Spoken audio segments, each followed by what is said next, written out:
Today I'll be talking about The Drama, a movie with Robert Pattinson and Zendaya, which is basically the reason that I went to this movie. I saw the poster and I said, this looks like it's going to be an Oscar movie. I was really interested to see Robert Pattinson again because I think he's been doing some really awesome things lately. I really liked him in Tenet, and I really liked him in Mickey 17.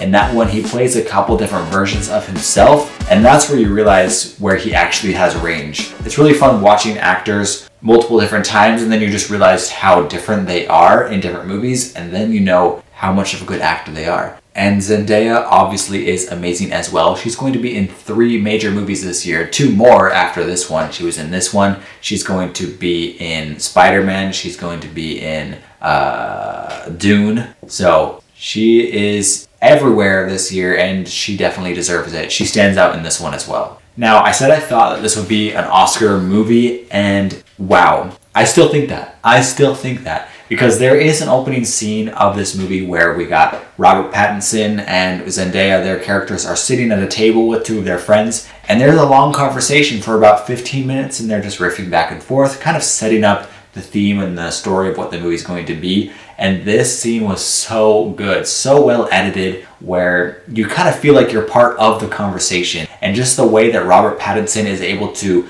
look people in the eye and react and laugh to all the things that are going on in the conversation, it's just so impressive. And the way that they zoom up on Zendaya's face when she's just like analyzing what other people are saying, thinking about what she's going to say. Yeah, the acting was good, but it was built because of this really well edited scene. The supporting cast was also really good. I mean, you can't have that scene without some really amazing supporting cast. Not only did the other 2 main characters in this conversation do well, but there were other actors in this movie that really stood out as well, especially one of Robert Pattinson's co-workers. I think she did a really good job at playing her ditzy character. I was really impressed by how anxious this movie made me feel, because I watched Uncut Gems and everybody told me that is going to make you so anxious when you watch it. And it's made by A24 as well, so I was surprised when I watched Uncut Gems. I was like waiting for the moment where I would feel that anxiety. I guess I just didn't. I don't know exactly why I didn't connect with that one, but I did connect with this one quite a bit. I think it's just the way that Robert Pattinson was acting and the way that it was edited. Robert Pattinson is the one who has a lot of anxiety throughout the movie,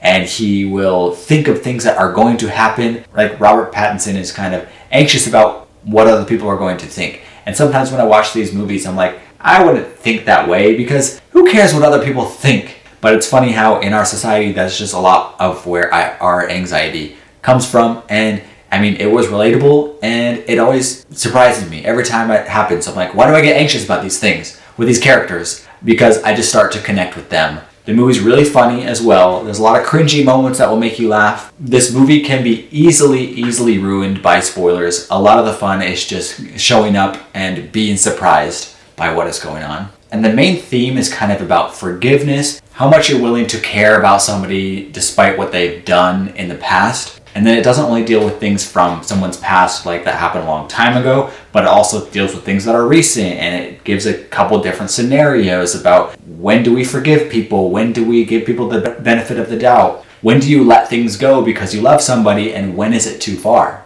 And the cool thing about the movie is that it doesn't just ask the question once, it asks the question multiple different times in multiple different scenarios. So it really makes you think about what you're willing to let into your life or who you're going to let into your life because of what they've done. It also makes you think about what you've done and how that can affect other people, and are you really changed? And I mentioned that this happens in a few different scenarios, but there is one main big one, right? That, whoa, nobody should ever do that. That is crazy, right? And to me, this main thing didn't hit as hard as I think other people did, only because I saw it as the writers asking themselves, what's the worst thing that we can think of? Almost like they were asking, what's something that everybody can agree on that this is a bad thing? So instead of really connecting with the topic that was chosen, it just felt like they tried to choose the worst thing, and they didn't necessarily care about that thing. They took it seriously mostly, but they did joke about it sometimes, not in a bad way, more of like in a light way that makes you feel worse that you're joking about the thing. And then it's also not about just the big thing that happens. It's about the relationship between the 2 main characters. and how they communicate with each other. It's not so much a big thing problem, it's more of like a communication problem. And you obviously see that they're just not very good at communicating. And sometimes you're like, come on, they're over 30 years old. They should learn how to talk to each other. But then at the same time, it makes sense. We've all been there. It's hard to talk about your feelings. Sometimes you just want to leave it to the side. Let's not talk about it right now. So that thought, even though I had it, they could just be communicating better. It didn't make me not like the film. It just made me think that these people are human. Now, I'm not going to reveal what the big thing is, but if you've seen the movie, you obviously know what I'm talking about. And how hard would it be for me to forgive somebody if they had that in their past? For me, it wasn't very difficult to see me being able to forgive this very easily,